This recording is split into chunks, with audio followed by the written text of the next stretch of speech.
Hello everyone, welcome to my channel. Today we will be learning about adjusting entries and adjusted trial balance. Let's get started. Let's look at our first question, and the first adjusting entry is purchased office supplies for $5,000. Now it's not mentioned that these office supplies have been purchased on credit, so we will assume that these are cash purchases. Therefore, our entry is going to be supplies expense will be debited by $5,000 and cash will be credited by $5,000, which means supplies expense increases by $5,000 in trial balance and cash decreases by $5,000 in trial balance. Next, 3 months rent was paid in advance. It amounted to $2,500. So this was prepaid rent, and now we are recording entries for 1 month. Therefore, we have to record rent expense of 1 month. So 2,500 over 3 is equal to $833. This is your rent expense for this month. So rent expense is debited by $833 and prepaid rent will be credited by $833, which means rent expense increases by $833 and prepaid rent decreases by $833 in trial balance.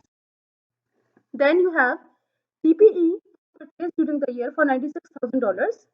Equipment has to be depreciated using straight line method over its useful life of 12 years and salvage value is 0. So now calculating the monthly depreciation expense, you get $800 and you're going to debit depreciation expense and credit accumulated depreciation by $800. So depreciation expense will be increased by $800 and accumulated depreciation will be decreased by $800. The company took a long-term loan of $24,000. Interest is charged at a rate of 12% per annum.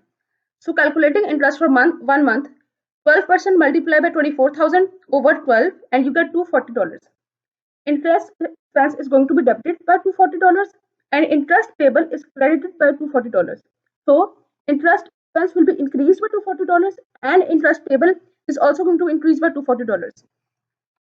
The next entry is a client paid $3,000 for the training received this month 2 months back. These trainings were provided this month. That means that this was unearned revenue, and now that services have been rendered for this, it is earned revenue. So you are going to transfer this amount from unearned revenue to earned revenue, and that is what I've done here.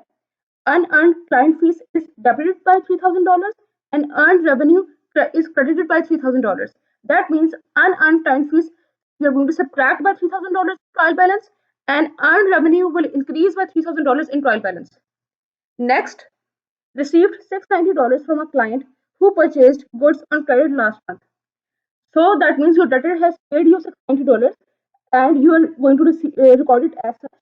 So cash is debited by $690 and you are going to increase cash by $690 in trial balance and client fee receivable is going to be credited by $690 and so this is going to be subtracted by $690 in trial balance. Then salaries for the month amounted to $750. So salary expense is increased by $750 and account payable is also increased by $650. Then income taxes due for the month amounted to $2,000. So income tax expense is $2,000. It is debited by $2,000. That means income tax expense will be increased by $2,000 and income tax payable is credited by $2,000. So income tax payable is also increased by $2,000. You can see the effect of all adjusting entries in this adjusted trial balance. I have colored them in a way that you can easily identify how each and every entry is being adjusted here.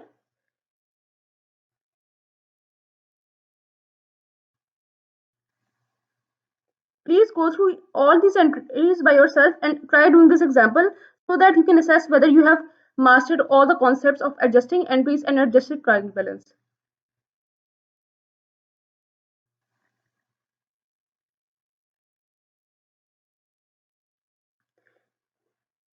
And so, thank you. That's all from me.